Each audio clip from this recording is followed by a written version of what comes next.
We know Russia has said that they are recognizing two breakaway regions of Ukraine. And now this White House is stating that this is an invasion.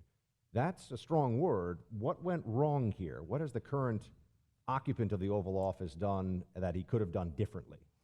Well, what went wrong was a rigged election. And what went wrong is a candidate that shouldn't be there and a man that has no concept of what he's doing. I went in yesterday and there was a television screen and I said, this is genius. Putin declares a big portion of the Ukraine. Putin declares it as independent. Oh, that's wonderful. So Putin is now saying it's independent, a large section of Ukraine. I said, how smart is that? And he's going to go in and be a peacekeeper. That's the strongest peace force. We could use that on our southern border. That's the strongest peace force I've ever seen. There were more army tanks than I've ever seen. They're going to keep peace all right.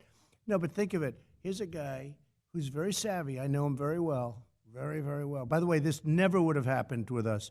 Had I been in office, not even thinkable. This would never have happened.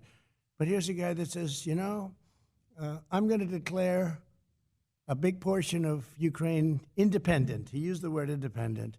And we're going to go out and we're going to go in and we're going to help keep peace. You got to say that's pretty savvy. And you know what the response was from Biden? There was no response. They didn't have one for that. Now it's very sad. The White House right now is saying an attack could happen at any time. On your assessment, where are we and how did we get here? Well, first of all, it's shocking because this should have never happened. It should have never happened. It would not have happened.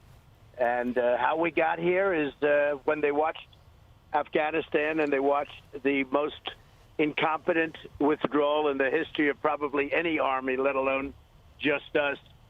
They saw that, and President Xi and President Putin, watch what happens with China very soon, but with Taiwan. But they watched that and they said, what's going on? They don't know what they're doing. And all of a sudden, I think they got a lot more ambitious. I think Putin really wanted to negotiate for a period of time. I think when he watched Afghanistan, when he watched that unbelievably bad withdrawal, incompetent, where they took the military out first, where they left $85 billion worth of equipment behind for the Taliban to have and to sell and to use. And, of course, the death that happened. When they watched all of that, I think they got emboldened.